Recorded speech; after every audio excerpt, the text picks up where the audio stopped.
I was 30 seconds away from ending my shift at Eddie's Diner when the storm hit so hard it felt like the sky was punishing the whole city. Thunder shook the windows, rain hammered the glass, and the street outside turned into a flooded mirror of flashing headlights. I stood near the entrance, holding a stack of menus I had already wiped down twice, waiting for the clock to set me free. My thin uniform wouldn't survive 2 minutes in that rain, but the bus stop was 5 long blocks away. Just when I was thinking of begging the cook for a garbage bag to wear over my head, a tall man in an expensive suit walked in. His umbrella alone looked like it cost more than my paycheck. He didn't order anything. He didn't sit. He just scanned the room, then walked right back out to a shiny black Rolls-Royce parked at the curb. That already felt strange, but the next thing I saw made my heart jump. Through the rain-streaked window, a small girl in a bright pink raincoat stood frozen at the edge of the crosswalk. She couldn't have been more than 6 years old. She was clutching a stuffed rabbit so tight her knuckles looked white. The storm was roaring, cars were splashing across the intersection, and she looked like she could burst into tears any second. I didn't think. I just grabbed the diner's huge umbrella and ran outside. Cold rain soaked through my collar instantly, but all I could focus on was the little girl's face. Her brown eyes were wide and shining with fear. "Sweetheart, are you lost?" I asked, crouching to meet her eyes. She nodded, just a tiny bit. Her lip trembled, but she forced herself not to cry. Her shoes were shiny patent leather, and her clothes looked too expensive for a child who should be standing alone on a street corner in a storm. "Where are your parents?" I asked, looking around. No frantic mom, no rushing dad, only the Rolls-Royce with tinted windows and the man still inside. The girl's voice shook when she finally spoke. "My daddy is waiting," she whispered. She pointed toward the Philadelphia Museum of Art across the street, rain pouring off its steps like a waterfall. I hesitated. Every warning I had ever heard about strangers screamed in my head. But she looked terrified, and no child belonged alone on a busy street in weather like this. So I held her cold little hand and crossed with her when the light changed. She walked with perfect posture, even while shaking, like someone had taught her how to behave, even when scared. But when we reached the museum, no one was there. No parent, no voice calling her name. Only the storm. Then she spoke again. "He's watching." She lifted her small hand and pointed back toward the circular drive. The Rolls-Royce was there. Only now, the tinted window was rolling down. A hand appeared. A man's hand. Then it gestured for us to come closer. The museum guard hurried out, but the moment he saw the girl, his whole expression changed. Respect, recognition, almost fear. "Miss Harper," he said, bowing his head slightly. "Your father has been looking for you." My heart thudded painfully. Who exactly was this child?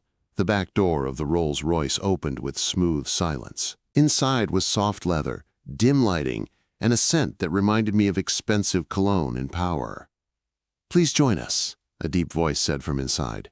It wasn't a request. Harper climbed in like she belonged to this world of wealth and secrets. I stood there, drenched in rain, staring at the dark silhouette inside the car. Something about him made the air feel heavier.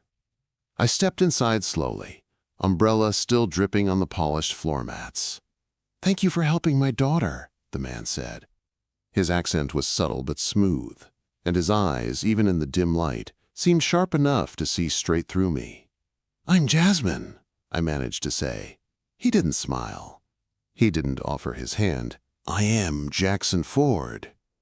His voice filled the small space in a way that made my stomach tighten with nerves. Harper clutched her rabbit and leaned against him like he was the safest place in the world. But something in the way he watched me made my pulse jump. Like he was measuring me. Like he was deciding something about me. The driver pulled away from the curb, guiding the car through the storm with quiet ease. The city lights blurred against the windows as the Rolls-Royce slid deeper into wealthy neighborhoods I had never stepped foot in. "Your nanny abandoned her post today," Jackson said suddenly. "My daughter could have been taken." His voice was calm, too calm for the anger hiding underneath. I shivered, not from the cold, from the feeling that this man didn't forgive mistakes. Ever. "And you," he added, turning his eyes fully on me, "what were you doing at the diner?" His tone made it sound like a test. I work there," I said. "For 3 years now." He nodded once, absorbing everything, analyzing me. It felt like standing under a spotlight. When we reached my apartment building, a location I had not told him, he gave me an envelope, a token of appreciation. Inside were 10 crisp $100 bills. And a card, a gold-embossed card with nothing but a phone number. That night, I couldn't sleep, not because of the money. Because of the man who had given it to me, and the way he looked at me like he already knew I would call. 3 days later, I did. And that was the moment my life began to change forever. The next evening, when the black car arrived outside my apartment, I felt my heart punch against my ribs.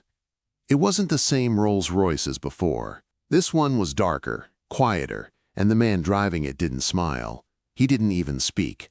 He just nodded once, as if confirming I was the right person, then stepped aside so I could get in. My simple black dress suddenly felt too plain, too cheap, too wrong for wherever this night was taking me. As we pulled away, I watched my empty street disappear behind us. The farther we drove, the more out of place I felt. Philadelphia's tall buildings melted into quiet, wealth-filled neighborhoods where every house looked like it belonged in a magazine. When the car turned into Rittenhouse Square and stopped in front of a massive limestone mansion, I froze. This wasn't a house. This was a world I had never imagined stepping into. The front door swung open before I could even knock. An older woman in a tailored uniform nodded toward the hallway. "Mr. Ford is expecting you in the library," she said. I followed her through a long hallway filled with artwork I had only seen in documentaries. The marble floors reflected the light from crystal chandeliers. My footsteps felt too loud, too ordinary.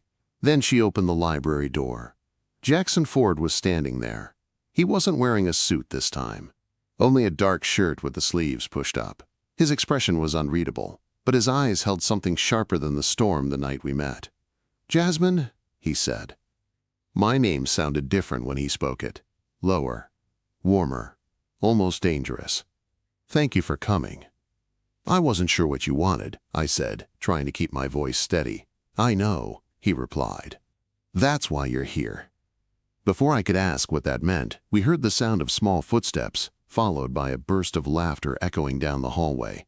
Harper. Something in his face softened in a way I hadn't seen before.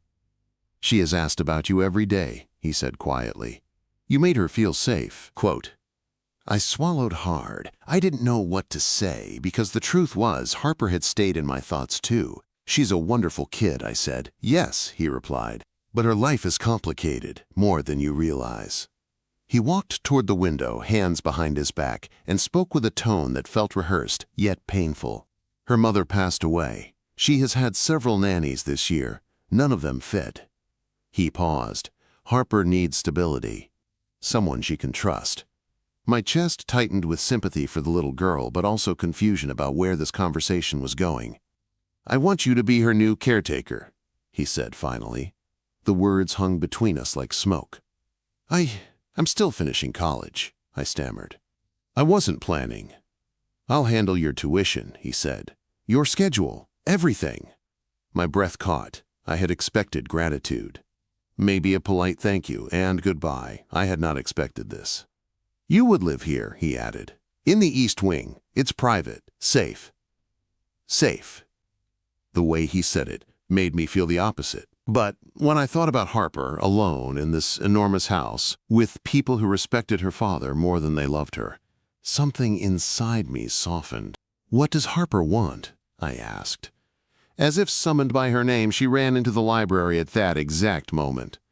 Her small slippers slid on the polished floor, and she threw her arms around my waist with so much trust that my heart nearly split open. "You came back," she said with a smile that could break anyone.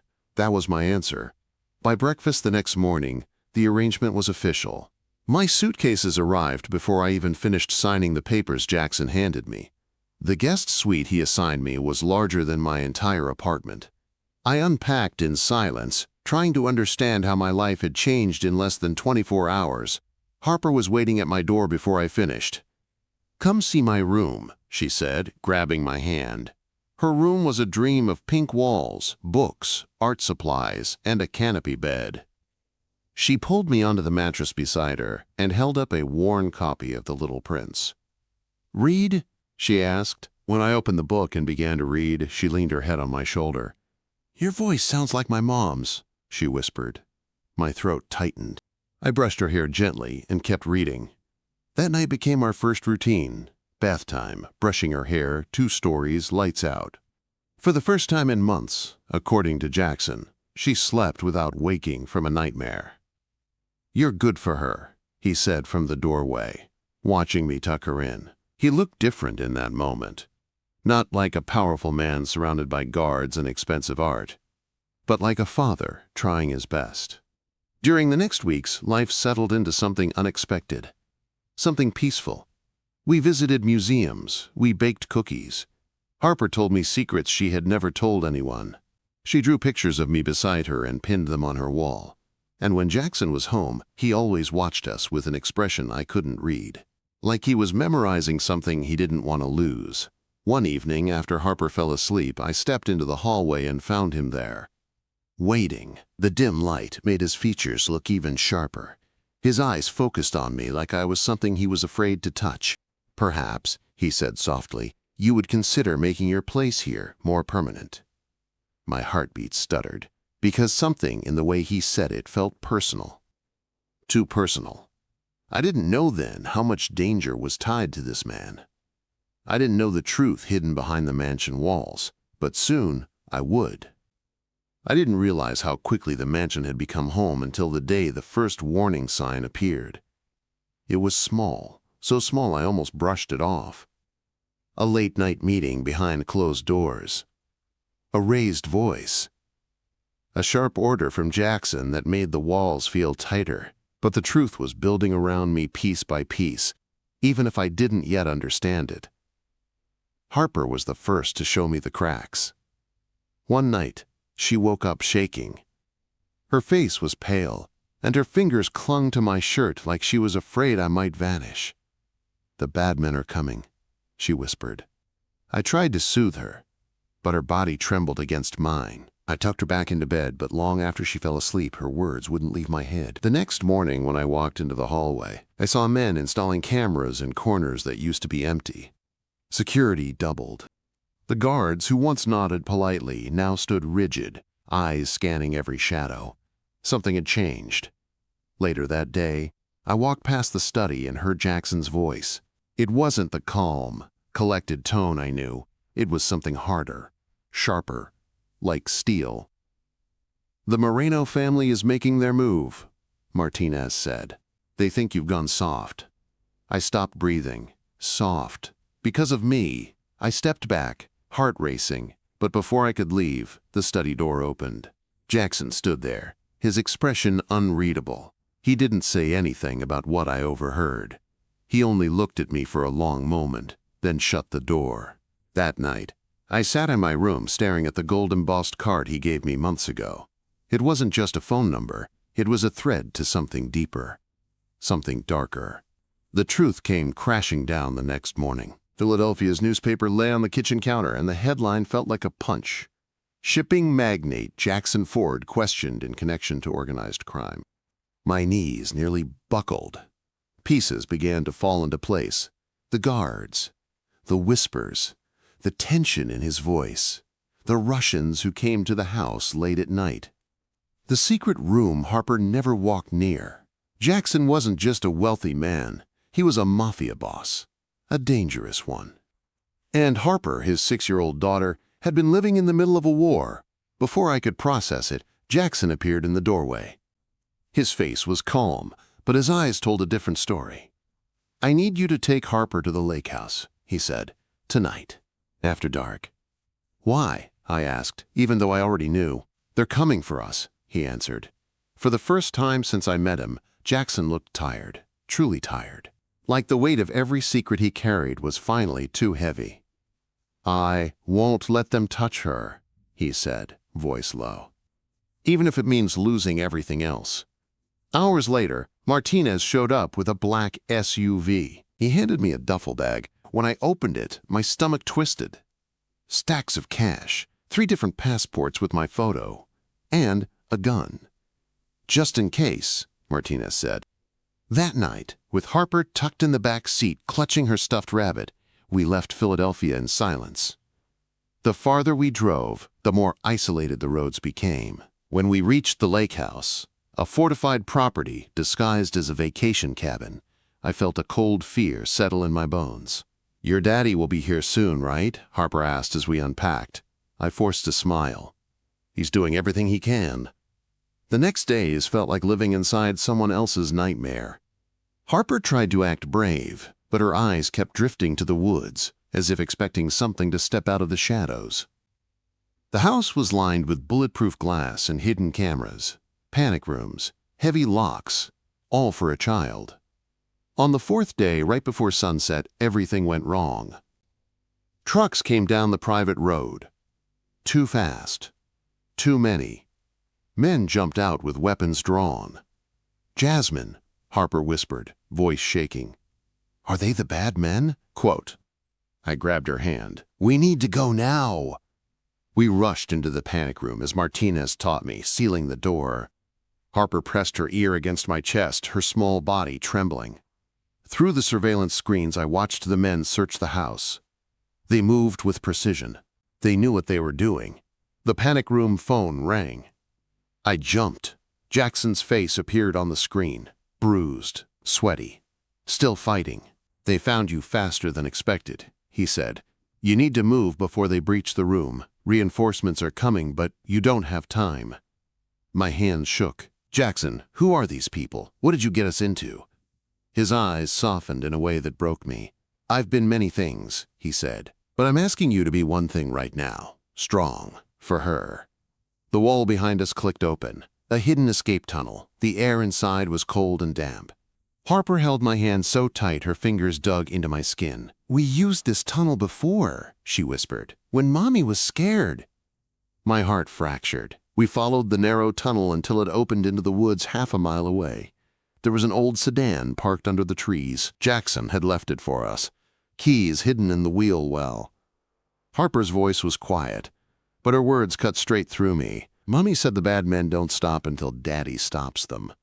By the time we reached a small motel outside Pittsburgh, I was shaking. Harper fell asleep instantly, her small hand still wrapped around mine. On the nightstand, a newspaper lay outside our door as if intentionally placed.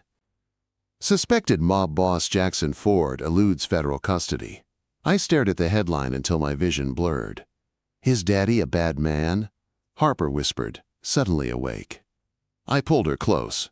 "Your daddy loves you," I said, "more than anything." And I prayed it would be enough, because for the first time, I wasn't sure love could save us. The abandoned factory was silent, except for the hum of generators and the low voices of armed men moving through the shadows. I carried Harper in my arms, her cheek resting against my shoulder. She was exhausted, but I could feel the tension in her tiny body. She knew this place wasn't safe. She felt it the same way I did. When I stepped inside, every man in the room stopped what he was doing. And then I saw him. Jackson. He wasn't in a suit anymore.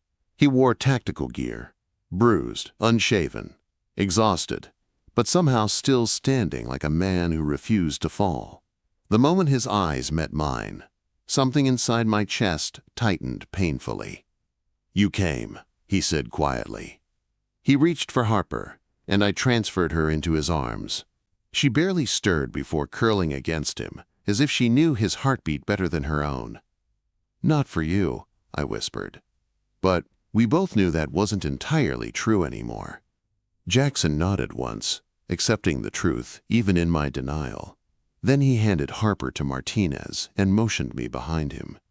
The factory felt like a war zone, waiting to ignite. Maps were pinned to walls, radios crackled, men checked ammunition. I stood in the middle of it all, a waitress who somehow had become part of a Mafia war. "The Moreno cartel believes taking Harper will force me to surrender the Eastern Corridor," Jackson said. His voice was low, calm, controlled. Too controlled. "We stopped them tonight." Before I could ask anything more, Martinez burst into the room. "They're here." The building shook from the first explosion. Everything after that happened fast. Gunshots echoed through the halls. The lights flickered. Emergency sirens blared. I grabbed Harper and ran with Martinez as Jackson barked orders that sounded like commands he'd given 100 times before. In the small room they'd set up as Harper's safe space, I helped her onto the bed. She clung to her stuffed rabbit, shaking. "Stay with her," Jackson said to me, pressing a handgun into my palm. "Aim center. Don't hesitate." "I'm not a killer," I whispered, terrified. "You are whatever you need to be to protect her," he said, "and I trust you." Then he was gone. The hallway lit up with flashes from gunfire. Harper buried her face against my neck, whimpering. I held her closer, whispering anything that might comfort her, even if my own hands were shaking around the gun. The door exploded inward. 2 men stormed inside, weapons raised. Everything slowed. I saw Harper's terrified eyes. I felt the trigger under my finger. I heard Jackson's voice in my head. "Center mass. Don't hesitate." I fired. The kickback jolted up my arm. 1 man fell, screaming, clutching his shoulder. The other swung toward us. And then Jackson appeared in the doorway like a storm unleashed. 1 shot. 1 body dropping. He didn't say a word as he crossed the room and pulled us both into his arms. His chest heaved from running, from fear, from fury. "We're leaving," he said. We raced through the collapsing factory. Dust rained from the ceiling. Sirens wailed. Men shouted behind us. Harper clung to both of us, her tiny fingers desperate and trembling. Then, as we reached the loading dock, a shot cracked through the air. Jackson stumbled. He hit the wall hard, sliding down with a gasp. "Jackson!" I screamed.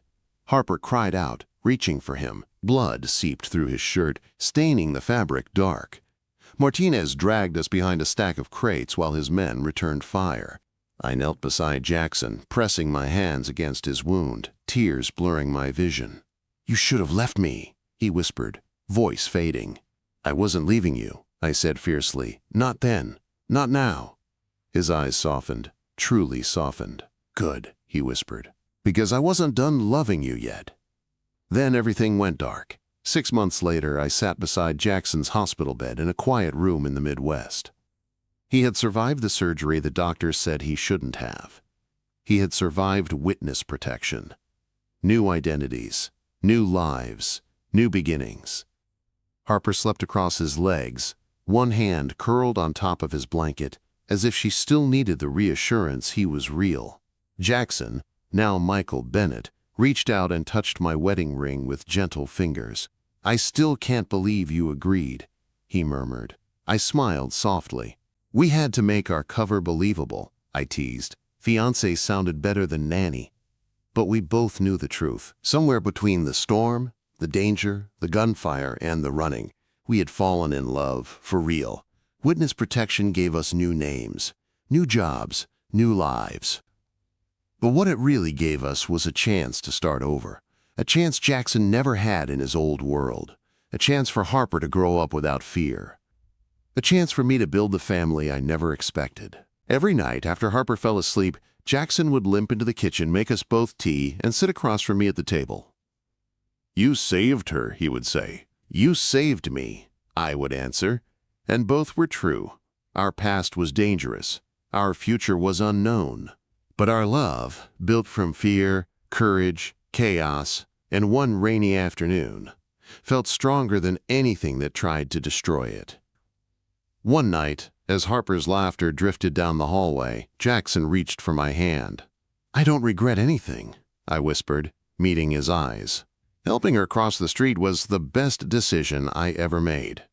His thumb brushed over my knuckles. "And falling in love with you," he said, "was the best thing that ever happened to me." I believed him, because in that small, quiet life we built together, far away from the shadows of Philadelphia, we finally found peace.